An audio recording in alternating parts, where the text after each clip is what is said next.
What's going on, baseball fans? How you doing? Tonight, we're talking Trevor Bauer almost going to the Mets. We're going to dive into that little bit of a story. We got FRAMBER VALDEZ going on the shelf. Shohei Ohtani hitting a bomb.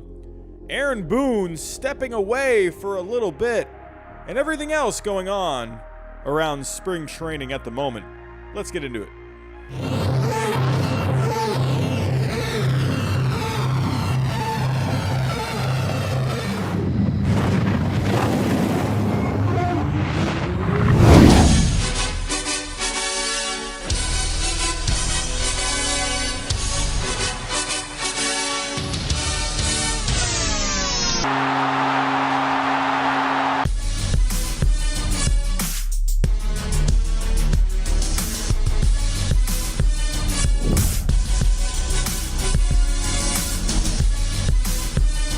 And what's going on, baseball fans? How you doing tonight? Hello. We were just here a little earlier going over my top 10 right fielders going into 2021. So if you have yet to see that, well, what are you doing? Go on and watch it. Well, not right now. We're streaming right now. But when we're done here, go check out that list. Top 10 right fielders heading into 2021. Hey, I've been doing all these other positions too. So if you have yet to see any of those lists, hey, feel free to go check out those lists and let me know what you think in the comments. But we got 26 people here right now. Typical as of late. We just not too many people coming into the streams lately. It's been pretty slow. I'm expecting it to kind of pick up once it gets closer to the season, but I appreciate you all coming out tonight. It is a bit of a late start for this stream, mainly just because I did my my top 10 right fielders earlier, so wanted to give a little time in between. But familiar faces as always: Andrew Lee, William Fulgham, Rocky Adams, David Knight is here, Chester is here. What is going on? Yes, Chester, you are right on that. You are right. There is a game going on right now. Michael Yench, what is happening? Eric Roberts, hello. Nahawan, hello. Alrighty, we're just at about 30 people before we start. Alrighty, everyone, I'm just going to go ahead and get started. Hey, I've added a new thing to tonight's show. I'm not going to reveal what it is just yet, but we have a new segment in tonight's show, so make sure you stick around for our new segment. It's going to be a bit of a surprise. So, but before I get started, if I may, as always, if you are new, hit that subscribe button. We're trying to get to 6K by opening day. Like I said, traffic has been slow. Subscribers have basically just hit a brick wall as of late. But if you are new, hit that subscribe button. If you are looking for more baseball news and content, please, everyone, if you can, hit that like button for me. It's going to help this get out to more baseball fans. And go follow me on Twitter as well if you would like to talk some baseball throughout the day. So, alrighty, coming back to you here. Oh, whoops, I did not get that music turned on. There we go. Let's set the mood a little bit. But everyone, we have a little bit of news to talk about. There's not really too much going on, but there is a fun story to talk about with Trevor Bauer. Shohei Ohtani looking good in spring training so far. What else? We got Aaron Boone. We're going to talk about him a little bit. We got a little FRAMBER VALDEZ news. And we got Eric Sogard signing with a team. We still got some guys out there, Jake Odorizzi, Jackie Bradley Jr. Crazy to me these guys have not signed. But Eric Sogard did sign somewhere today. Let's not waste any time here. Let's get to our first story. First off, I'm going to talk about Aaron Boone. Aaron Boone is taking a leave of absence. So let's just get right to that story. Nothing too serious, but it is worth talking about. Here we go. Sharing the screen now. So as we can see here, Aaron Boone taking a medical leave of absence to receive a pacemaker. So the Yankees today, they did release a statement on Twitter saying that as previously planned, so this already was in the works, manager Aaron Boone will spend the night at St. Joseph's Hospital to rest and recover. Oh, that's not really actually saying what happened, but he got a pacemaker put in. So that's been something that's been talked about. And but in the end, he's probably not going to miss much time, according to Brian Cashman. I mean, hey, Aaron Boone, he hasn't made the most popular moves, in game that, a lot of Yankee fans will definitely give him a hard time about. But if the Yankees want to have some, any kind of success this year, they're going to need to have Aaron Boone at the helm, ready to go. And so good news for Yankee fans, and just for the Yankees. And great news for him is that he's not going to miss a lot of time. So hopefully he is fully healthy and ready to go soon. But, he actually did put out this statement here. So as many of you know, I underwent open heart surgery in 2009, and I wanted everyone to understand where I'm at regarding the procedure that's taking place today. Over the last 6 to 8 weeks, I've had mild symptoms of lightheadedness, low energy, and shortness of breath. As a result, I underwent a series of tests and examinations in New York. Oh, we got a super chat coming in. Talk about the Tatis Grand Slam and bat flip. Did that happen today? Or was that the other day? Was that yesterday? I can't remember. But yes, we'll go check that out here in a little bit. Andrew Lee, thank you so much for the $1.99 super chat, my friend. I really appreciate that. But Aaron Boone, is saying here, he underwent a series of tests and exams before spring training, including multiple visits with a team of heart specialists. While the heart checkup came back normal, there were indications of a low heart rate, which, after further consultations with doctor in Tampa, necessitates a pacemaker. So, hey, he's not the first ever guy to get this done.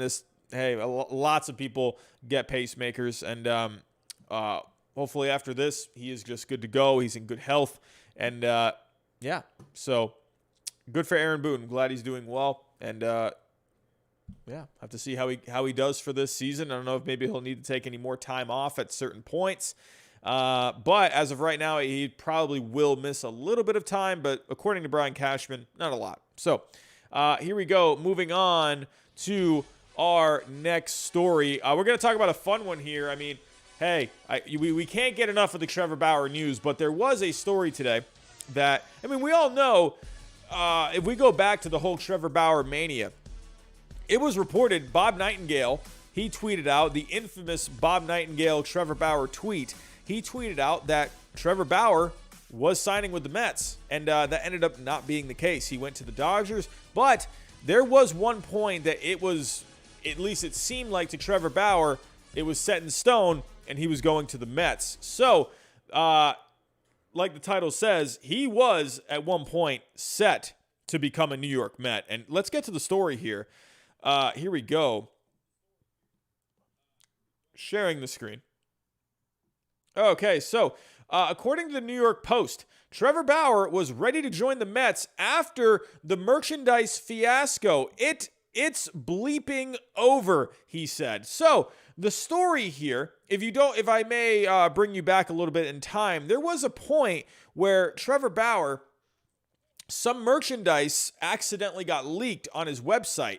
And he had these autographed Mets hats, and those were not supposed to come out, and they got leaked somehow. When that happened, he just basically said, all right, it's done. And here is the quote. He wrote, "It's effing over. I'm done," Luba recalled Bauer telling her on the Barstool Starting 9 podcast. "Call the Dodgers. It's done. It's going to be the other team." So basically, he was at a point where he actually did put out an apology to Mets fans. And you can understand that, that had to really be a terrible feeling for him, when that happened, when all of these Mets, Trevor Bauer signed hats got leaked out. If we actually go, there is a picture.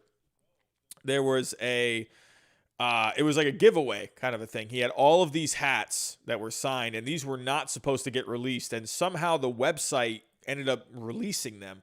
But then they pulled it back really quick. But so many people got a hold of this picture, and they ended up sharing it. And then it was just oh my God. So what ended up happening, he basically thought all right, well, this just got leaked. I can't do that to the fan base now. I can't just, they've already seen this hat.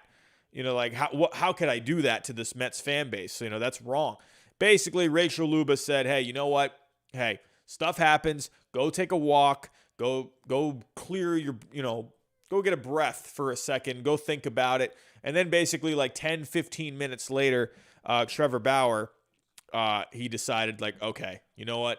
It's fine. Stuff happens. I'm gonna stick with my signing with the Dodgers. So, and then, as we all know, he ended up signing for 3 years, $102 million. It's funny because the Mets did offer more money, but I think the Dodgers, they offered more. I think they offered like one more opt-out. I could be wrong about that, but I think the Dodgers deal was a little more flexible for Trevor Bauer, and that's why he took like a little less money so he could have that flexibility. But yeah, pretty interesting story is that he in his head at least thought like, all right, you know what? Well, it looks like I'm going to be a Met. So that was in the cards. But as we all know, he did go to the Dodgers. So moving on to our next story. I think we're all pretty much just done talking Trevor Bauer. Actually, no. You know what? I'm not going to get to our next story. You know why? Because I'm going to save the last three. I'm going to save our last three stories tonight because I am going to introduce a new segment. And you know what? I figured, hey, you know what? We're talking news and stuff all the time. You know, sometimes we need a little bit of a break. So why not take a break for our new segment, Trivia Time. You know, I thought about it, and I'm thinking, man, oh man, you know, what could we possibly do?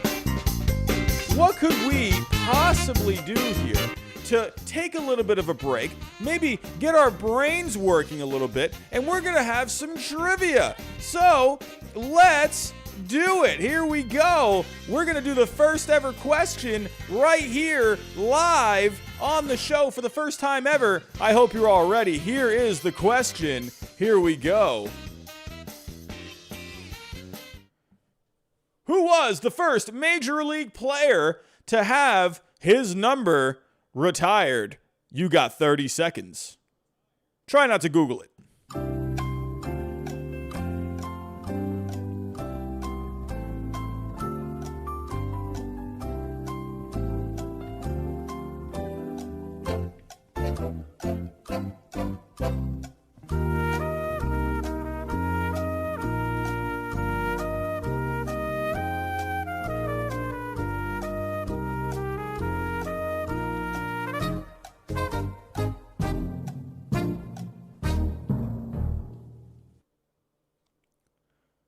And the answer is Lou Gehrig. Lou Gehrig, the first ever Major League player to have his number retired. I saw one, maybe two people in the chat say Lou Gehrig. I saw some Babe Ruths. I saw some Jackie Robinsons. I saw Honus Wagner. But if you said Lou Gehrig, you are correct. The first ever player to have his number retired. Alrighty, so moving on. So I hope you guys are ready for trivia time in the future. Look at that beautiful face. He is ready to do some trivia in the future. Alrighty, moving on to our next story. We're going to start getting into some spring training news. And one player in particular that a lot of us are going to be paying attention to this year. One of the more exciting players in the game. Especially when he first came onto the scene, Shohei Ohtani, a two-way player. This guy can hit bombs. He can throw 100 miles an hour, and he's having a pretty good start to spring training. And today, hit an absolute bomb. This guy hit a piss missile to freaking Jupiter. This guy hit one like 470 feet to like dead center field. This guy is out of his freaking mind. If Shohei Ohtani can just stay healthy, this is a guy. Look out for Shohei Ohtani this year. The Angels definitely need him, not just in the offense, but they really need him on the mound. So it's going to be really interesting to see what Ohtani ends up doing. Let's share the screen here. Here we go. Let's go take a look at that home run today. Alrighty, so Shohei Ohtani, absolute bomb. You like to see it, but he's having a good spring so far. Like I said, that today was an estimated 468 feet, an exit velocity of 107 miles an hour. And he's already throwing over about 100 miles an hour today this spring, while facing hitters. He's going to be getting his first start of the Cactus League on Friday against the Athletics. But yeah, went 2 for 3 today. You know, if Ohtani can stay healthy, just look out for Ohtani. He had a bit of a down year this past year. If we go take a look, only played 44 out of the 60 games. He was having the elbow problems coming into this year, but the offense, everything was just out of whack for him this year. He did have 7 home runs. That's okay, but his batting average was below 200. On base was below 300. But go take a look at 2018 and 2019. 104 games in 2018, 106 in 2019. I mean, good on-base percentages, good batting averages. He had a good OPS in both seasons. He won the Rookie of the Year in 2018. He threw well as well. If we go take a look at the pitching, in 2018, he had 10 starts, a 3.31 ERA. He ended up getting shut down just because of some elbow problems, but he was really good. This is a guy where if this guy's healthy, he could carry this team to the postseason. He really could.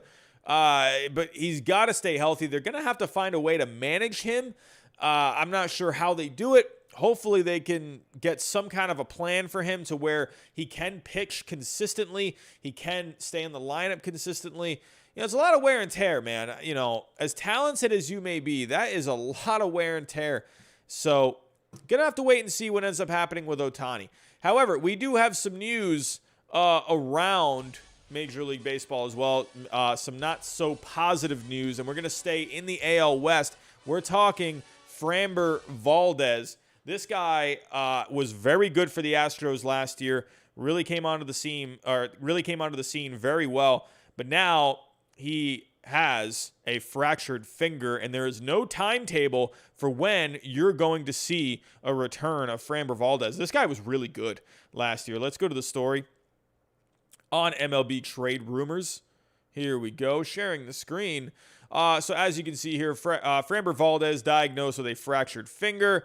So this was confirmed with an MRI, but it says here, as of this morning, John Heyman first reported it. He's dealing with a finger injury, so then it ended up being revealed that he had a fractured left ring finger. There's no timetable for his return. He is still slated for more tests and imaging, but earlier today, Heyman did say it's believed to be serious, which ended up, yes, it was. But if you go take a look at the season that he had a really good year. So, actually, let's go. Hold on, let me pull this up. We'll go take a look at the Astros here in a second. But look at the year FRAMBER VALDEZ had. He was very good. 70 innings pitched, a 3.57 ERA, had 10 starts. He had 1 game coming out of the bullpen. But in the postseason, he was pretty good as well. Let's go take a look at that postseason pitching. But in the postseason, he was doing really good. He had one 5-inning performance against the Twins in the wild card round. He won that game. He won his start against the A's in the division round, a 2.57 ERA, 7 innings pitched. Had a very good start. And then in the ALCS, he had a couple of games, couple of starts. Did really well there too. Had 17 strikeouts in 12 innings against the Rays. FRAMBER VALDEZ, man. FRAMBER VALDEZ. That's a big blow for this Astros team looking to stay competitive. You got the Angels now more competitive. You got the A's who are still always in the thick of it, and they just brought in Trevor Rosenthal for the bullpen to replace Liam Hendricks, so I still think the A's are going to be really good this year. But right now, with what they're working with, their rotation is taking a blow. You still got Zach Greinke, but he's not getting any younger. Lance McCullers Jr., he's fine, but is he really a number 2? Jose Urquidy, sure, but he's more of a back-end guy. Christian Javier, that could be a guy, look out for Christian Javier this year. He had a good year last year, where if he could step it up, he's 23, but he did pretty good over 10 starts last year. He had a 3.48 ERA. The FIP was a lot higher, right at around a 5. So who knows what Christian Javier ends up being? We'll have to wait and see. But for the most part, he was able to get the job done. 10 starts, 54 innings pitched. But that's a big blow for this rotation, and who knows how much time FRAMBER VALDEZ ends up missing. So the Astros, they're going to have to figure out a way to replace that arm in the rotation. However, we actually have some off-season news. No, it's not Jake Odorizzi. No, it's not Jackie Bradley Jr. I can't believe those guys have not signed. But we do have one guy who was pretty good a couple of years ago And that's Eric Sogard going to the Cubs. Eric Sogard, to me, he was very good a couple of years ago. Had a down 2020 season. But let's go take a look at Mr. Sogard here. Let's go to the story. Here we go. Sharing the screen. Eric Sogard. So it's today it is a minor league contract, according to Jesse Rogers of ESPN. If we go take a look at the stats from Eric Sogard. So this is a guy that can move around. He can play second, short, and third. I mean, he's 34, so he's not getting any younger, but this is a guy I think can provide some versatility for your team still. Good guy off the bench if he ends up making the major league team. But as you can see here, not a good year. Only hit 209 with the Brewers last year, over 115 at-bats. That offense was just terrible last year with the Brewers. He did not help at all. 560 OPS. But I'm not looking at last year's stats. I'm going back to 2019. If you go back to 2019, over 110 games, hit 290, had a 353 on base. I mean, this is a guy that could move around. He had versatility. He had 13 home runs that year. He drove it. He had 40 RBIs. He'll give you a few stolen bases. You know, Eric Sogard has always been, for the most part, kind of decent. 2018, kind of a lost season that year, but 2017, he was pretty solid for the most part. A guy that can just kind of move around. But 2019 was the season where he kind of seemed to put it all together. So going to the Cubs this year, maybe this could be a guy off the bench for them, give them a little more depth. I think this Cubs team could end up being pretty decent this year. I know they got rid of Darvish. It seems like they're in a bit of like a retooling kind of a phase. I don't think they're going full rebuild, but going to have to wait and see. So overall, I mean, it's a nice depth piece, I think. I don't think it's going to hurt at all. Maybe he finds a place with the Cubs. We'll have to wait and see. So, but everyone, that's all I got for the news. That's all we got. Oh, we did have the super chat. We did have the super chat from Andrew Lee. Let's go pull up that Fernando Tatis Jr. Grand Slam. Here we go. And he now has the bat flip. It seems like the bat flip now is a thing for Fernando Tatis Jr. So, here we go. All right, so this was the only angle, it seemed. When I saw this, it was a missile. Boom! Man, just an absolute missile. That left so quick. Man, he's got such a great swing, such a great follow through. Do they show the bat flip? They give another angle? I mean, this is the only angle I think they had. Let's go take a look one more time. Man. What a great swing. Fernando Tatis Jr., he is my number one shortstop coming into this year. I put all my chips in for Fernando Tatis Jr., man. I think he's the number one guy. I could have put Trevor Story at the top of that list, but you know what? Man, Fernando Tatis Jr., it's, yeah. I mean, come on. He's the number one guy. Come on. Oh, we got another view here of that Grand Slam. Come on. Can people please film with their phones sideways? Can we stop doing the black bars on the side? Come on, people. Come on. But it's another angle, so I'll take it. Oh. There's the bat flip. There it is. It's that casual little bat flip. He kind of just walks it off. But definitely a good sound. Oh, man, he drilled it. Drilled it. Man. Going to be really interesting to see what kind of a year he has this year. So, really excited to see what he can do. But everyone, I'm going to get myself out of here. I streamed earlier. It's almost 11 o'clock. I'm getting tired.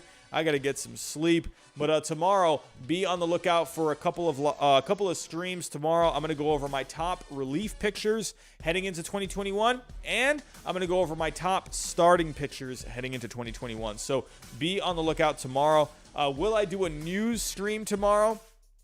I'm not quite sure. I'm going to be, like I said, doing 2 streams tomorrow. So be on the lookout for those. Before I get out of here, if you can, hit that subscribe button if you're new. Hit that like button for me. And go follow me on Twitter as well if you would like to talk some baseball throughout the day. Everyone, I want to thank you for coming out to tonight's show. As always, greatly appreciated. But that's all I got. As always, I'll talk to you next time.